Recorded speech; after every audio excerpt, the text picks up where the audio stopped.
I'm David Liggett with datacenterHawk, and I am with Chris Downie. Chris is CEO of Flexential. Chris, thanks for joining us. But I should say thanks for letting me join you. Yeah. We are sitting in live inside your Denver data center, one of your Denver data centers, and so we're really excited to be here. It's awesome to be here. As you mentioned, this is one of 5 data centers here in Denver, but clearly the largest with a lot of runway yet to go here. So we're pretty excited. So Chris and I sat down about a year ago and got to hear a really good update on Flexential. And for those that aren't aware, Flexential the brand came to the market back in the beginning of 2018. And Peak 10 and BioWest came together to form this national company now. And it's really been remarkable to see just in a year and a half what you all have been able to accomplish. But let's talk about the Denver market, because obviously this is an area that you all have a large presence in. BioWest had a very large presence here, was headquartered here. But talk about the Denver market. It's really exciting to a number of people that are on our platform searching.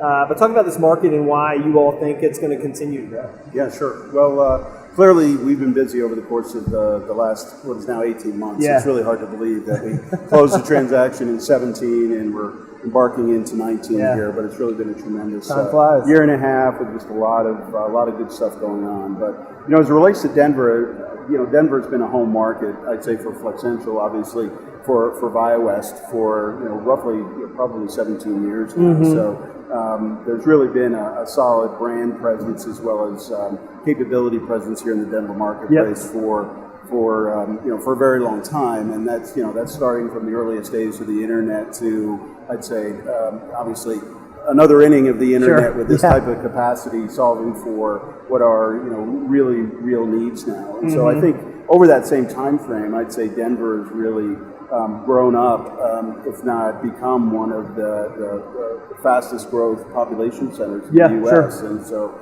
population obviously drives business, which drives growth in all kinds of needs to solve that business. So we've certainly been in this market for a long time. I'd say Denver is one of the largest population centers, classified as Tier 2, although I'd argue markets like Denver are rapidly becoming Tier 1 markets. And as you think about data centers, I think ultimately over the longer term they'll be a very important location for data center capacity. And so, as you look at it from a data center market, I think it's been one that has been solving for probably mostly Western-based requirements to date, although we have a lot of East Coast demand sets that are now pulling into these environments as clearly the national requirements of some of your largest consumers are becoming more geographically dispersed. And so,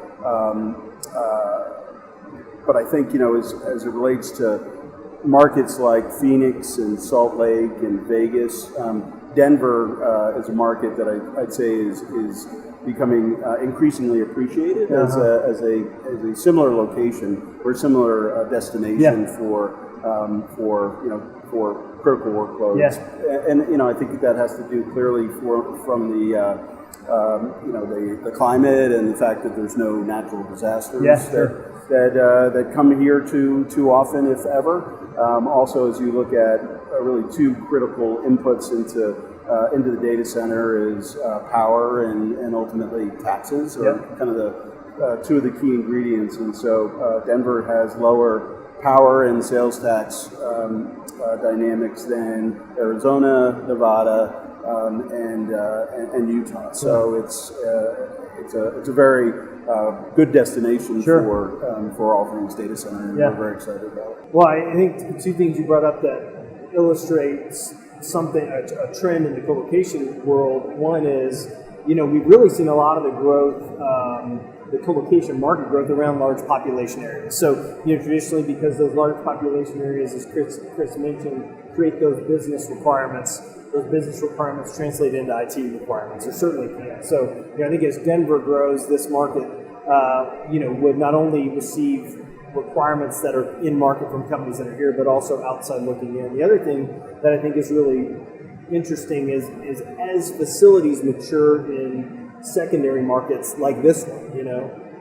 It allows companies that traditionally have owned and operated their own IT infrastructure to start to say, hey, now we have logical choices that really make sense in our mature facilities. The services they offer help us as a company.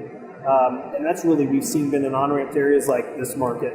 Minneapolis is a good example of that. Markets that you've been able to see, once providers have a mature offering in that market, you've seen the growth that's been there. So you mentioned that you've done this now for 18 months, or the company has gone through this process. What's different today versus when you started, with the companies merging together and the Flexential brand being announced in the market? Well, clearly, a lot of things are different today. I mean, it's still the same company, but it's been awesome to see the company really come into its own as a national provider of hybrid IT solutions with both the scale in facility, geographic reach of facilities, as well as product capabilities, and begin to really position itself in front of what is a much broader demand set that wasn't necessarily available to either legacy company. So we come into 19 with just a lot more strength in our go-to-market, a lot more awareness of our brand. We spent a lot of time last year just really driving awareness of obviously the new name, but really of Flexential as being a major player on the national stage, and making sure that all of the demand sets that could solution in our locations were aware of Flexential, and we're in every conversation that we need to be in. And so as we rounded out 18, we did a brand study, and I was very glad to see that our recognition is right up there with folks that have been sort of recognized as some of the larger players for quite some time. And so I think we march into 19, hopefully being in that top 5 list of locations where some of the larger demand sets will solve for. And so we're really excited about that. When you all put when you created the company, you all had a lot of customers. Some smaller customers, bigger customers, and you as well as other data center operators are in the business of understanding the data center user needs and learning how to put your services in front of them in a way that meets those needs where they are. And it's a really challenging thing because those needs change over time. You've been in this business over 20 years. You have seen that change occur. How are you seeing the data center user needs today? And for those that don't know, Flexential, healthcare companies, financial companies, technology companies, you see a wide variety of industry verticals. How are you seeing those needs change where they might have been somewhere 3 years ago to where they are today?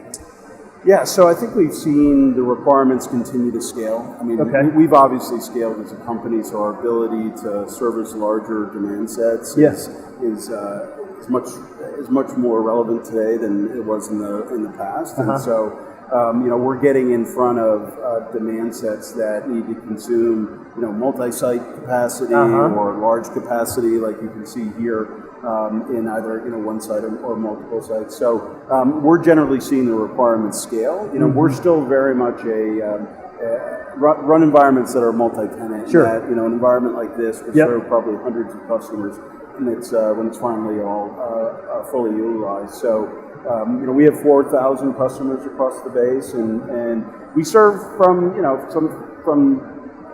the very small to the very large, and but as we scale as a company, I think we will kind of scale in the I'd say the size of our engagements as we move forward.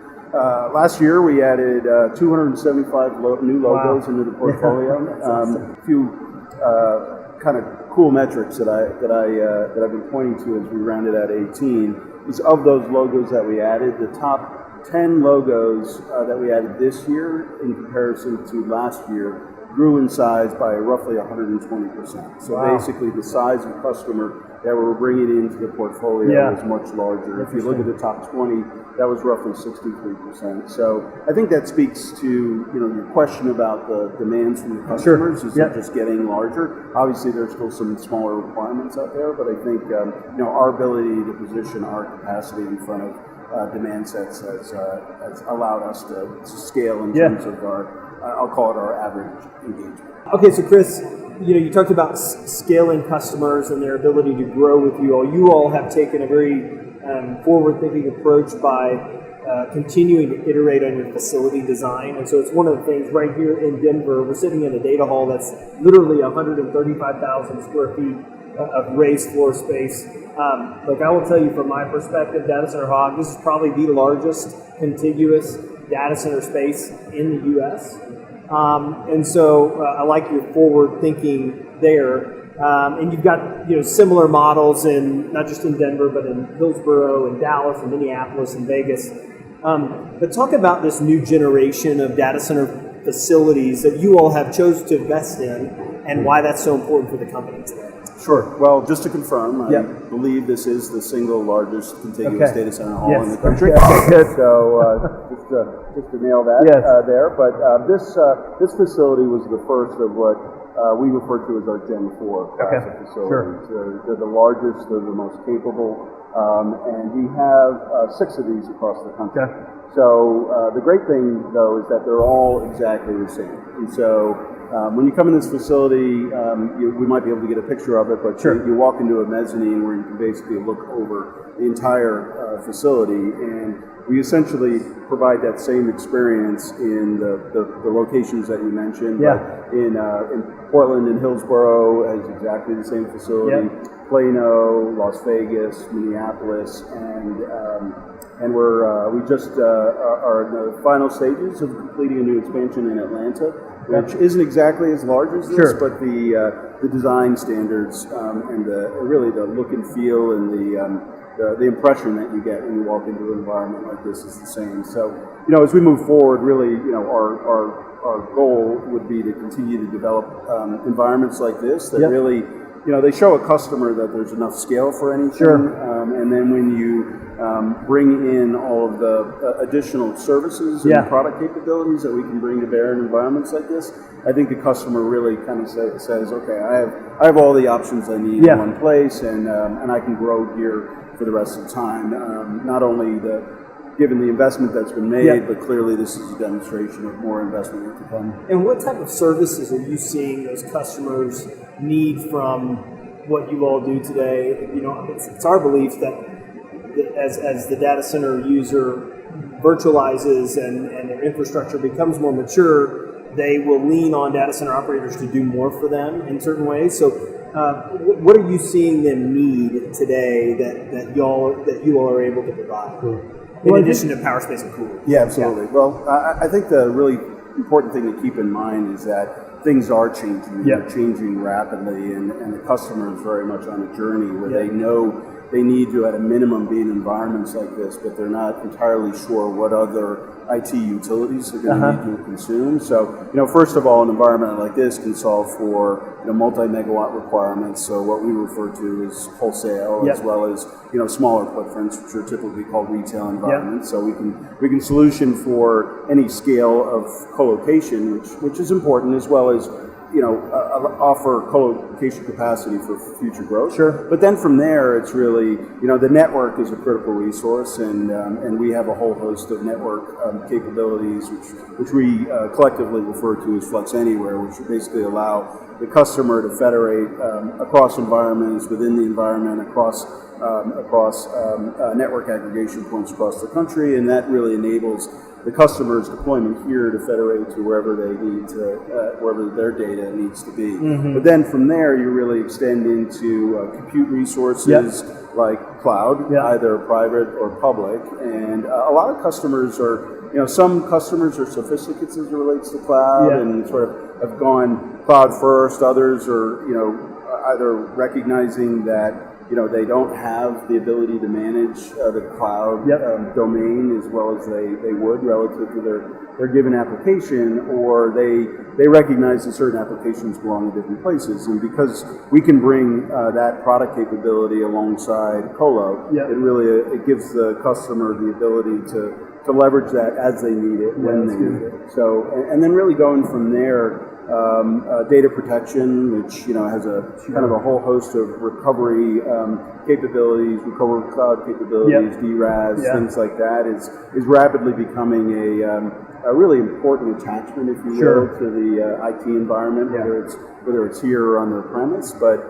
we're finding a lot of demand for that, and then security, and then professional services is something you don't necessarily hear too much about. I mean, security is clearly key to just about everything, but we have a fairly large professional services group that we basically can put on the front end of the customer engagement, or have available after the customer onboards, to really help them figure out are they architected the right way as they go to take advantage of compute resources in a private or a public cloud? What's the best way to do that? And so I really look at that group as having the ability to take what are 4,000 use cases that we have across the portfolio and apply best practice, but really come at it with some of the more advanced engineering resources that probably are available in our sector. Yeah, and I think the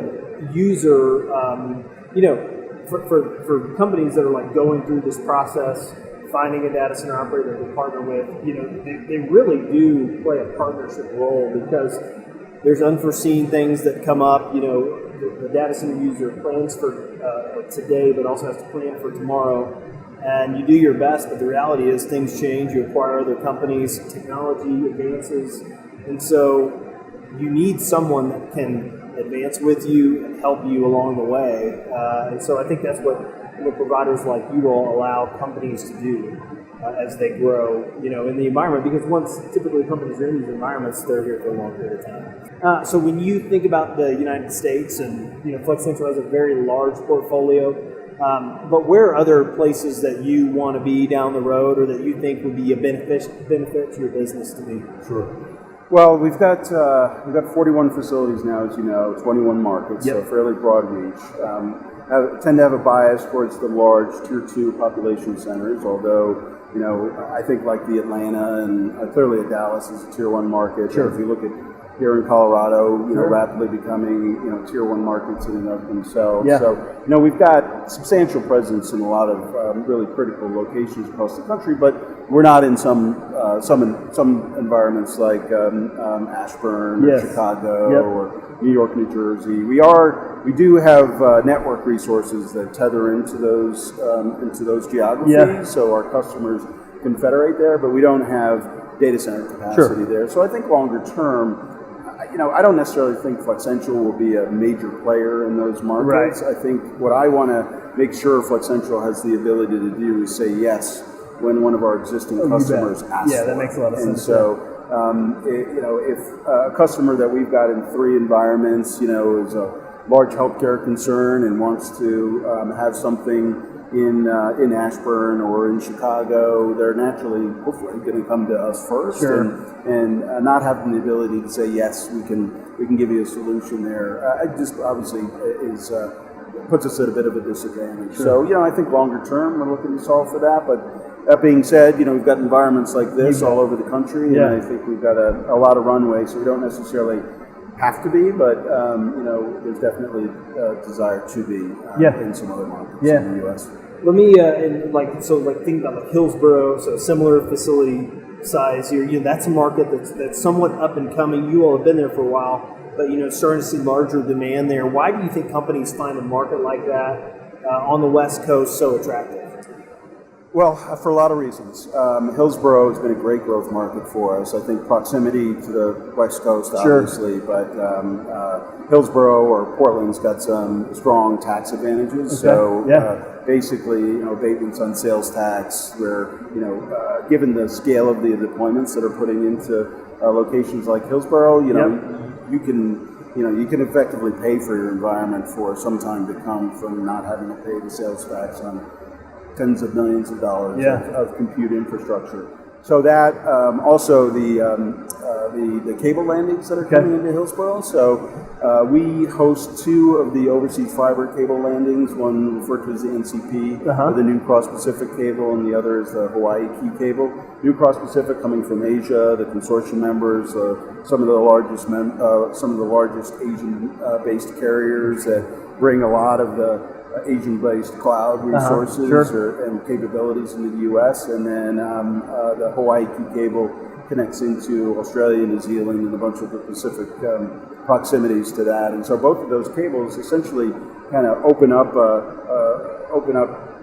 our ability to have much broader conversations about what's going on globally. And, we're unlikely to necessarily have something in Asia, but all of the folks that are leveraging those cable landings, basically that's the point at which they federate into the U.S. And we bring them colocation capacity, we bring them network resource that effectively allows them to get to where they need to much quicker than they would if they needed to land there and then figure out, what's the next third party I need to talk to, what's the next third party I need to talk to. So a lot going on up in Hillsborough, and we think a lot more to come. Yeah, we're excited to see what takes place in the next year or two. So, when you think about the next year, and Flexential's evolution over the last year or two, what gets you most excited about what's happening and what you think is coming in the future?